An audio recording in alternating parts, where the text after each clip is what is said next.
Hello everyone, welcome to the very first video of this channel. My name is Chevelle and I'm a recreational runner based in Singapore.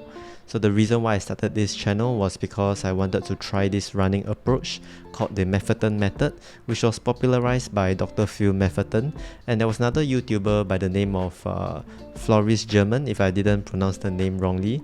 I basically started watching a lot of his videos and he is promoting this method and has been showing how a lot of people have been gaining a lot of success out of this particular training approach. So I decided to take it into my own hands and try it for myself. Now a little bit about myself. I used to be a semi-competitive road cyclist back in I think 2018 or 2017. That was when I started to train quite a bit more seriously. But unfortunately, because of a really bad crash that happened in one of the races, I quit the sport for quite a number of years already.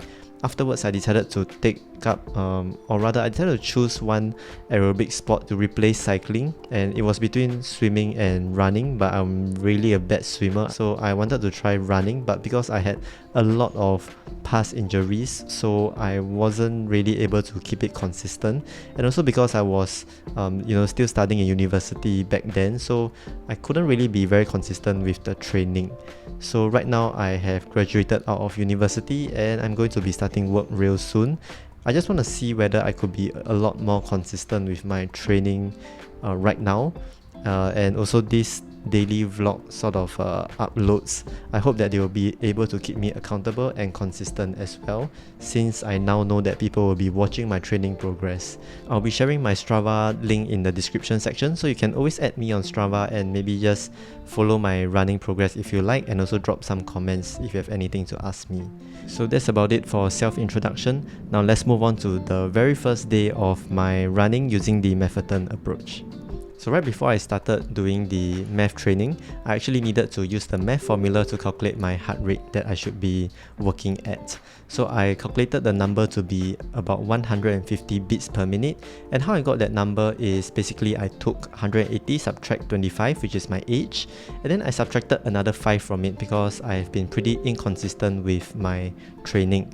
And I also have previous musculoskeletal injuries such as an Achilles tendinopathy and L5S1 disc herniation, which I got a few years back. And that is how I got the 150 math heart rate. Now on the very first day of this math training approach, I did about 45 minutes of running. That might seem quite a lot for the very first day, but actually it is because over the past few weeks I've already been doing running about 20 to 30 minutes of volume for 3 times a week, and all of that has been really high intensity running. The reason is because I'm usually quite pressed for time, like I need to study, I need to do a lot of other commitments, so I try to keep my exercise sessions short, but I compensate for it with a lot of intensity. That's why I thought that 45 minutes was rather suitable and achievable time for me, especially when the training intensity for this Maffetone approach is much lower than my usual training. Now I have to say that the first thing that I felt from this Maffetone approach is that you have to really run at an extremely slow pace, which was something that I was totally not used to, as I just mentioned that I always run at a really high intensity. So this was a little bit difficult to adjust to, and I'm not the only one saying this. A lot of other runners who first tried this approach felt that they needed to alternate between running and walking in order to keep the heart rate below the targeted heart rate, which for me was 150. So I had to jog extremely slowly, although I'm thankful that I don't need to walk, because walking I feel is rather boring. It doesn't feel like I'm exercising. So I'm thankful that I can still jog and keep my heart rate below 150.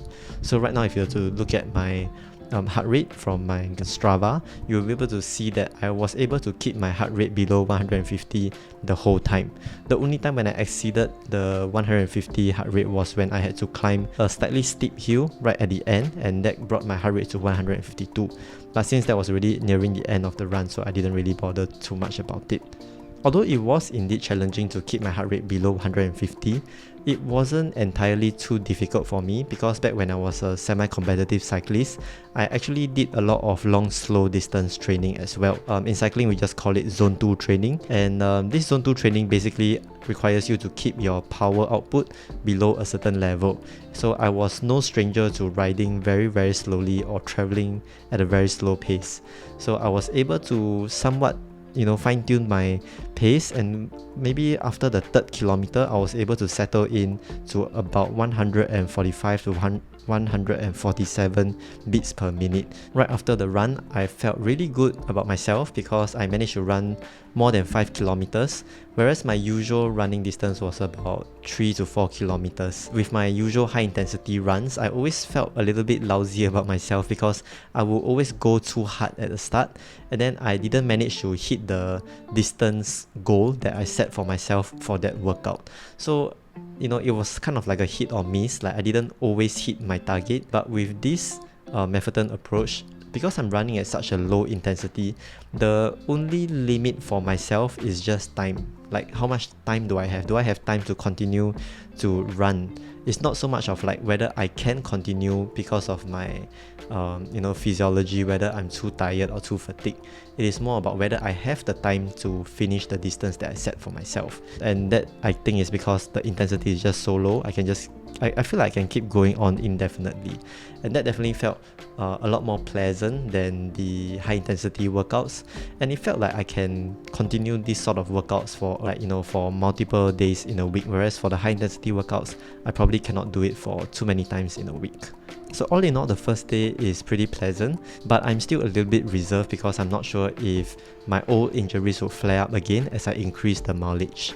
Well, we just have to wait and see for the subsequent days. But based on testimonials from other runners who have also tried this approach, they did claim that they are getting injured less frequently because they are not running at such a high intensity.